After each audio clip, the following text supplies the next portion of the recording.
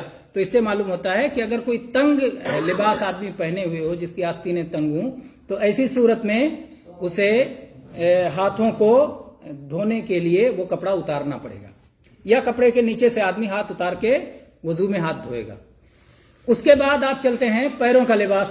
پیروں میں جوتا پہنا جاتا ہے، موزہ پہنا جاتا ہے۔ اس کے مسائل بہت آسان ہیں، لیکن بہت زیادہ ہیں، اس میں بہت زیادہ مسائل ہیں، اور لیکن بہت آسان ہے انشاءاللہ۔ اس میں ایک مسئلہ تو یہ ہے کہ وضو میں اصل کیا ہے؟ پیروں کا دھونا اصل ہے۔ وضو میں اصل یہ ہے کہ پیروں کو دھویا جائے، مسح اصل نہیں ہے۔ مسح اللہ تعالیٰ کی طرف سے ان حالات میں ہے جب مسح کی ضرورت ہو۔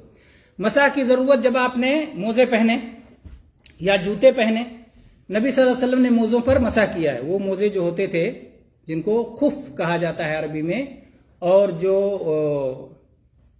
پانی لے لیں، پانی، خف جو چمڑے کے موٹے موزے ہوتے تھے، چمڑے کے موٹے موزے ہوتے تھے، تو اسے خف کہا جاتا تھا۔ اسے وہ پہن کے چل بھی سکتے تھے، تو اس طرح کے موزے اگر ہوں تو اس میں کوئی اختلاف نہیں، اہل سنت کے درمیان کوئی اختلاف نہیں ہے۔ اور اس میں متواتر احادیث ہیں، متواتر کہتے ہیں اتنی بڑی تعداد میں کہ جس کے ثبوت میں کسی قسم کا کوئی شک و شبہ باقی نہ رہ جائے، تو متواتر احادیث ہیں۔ جزاک اللہ خیر۔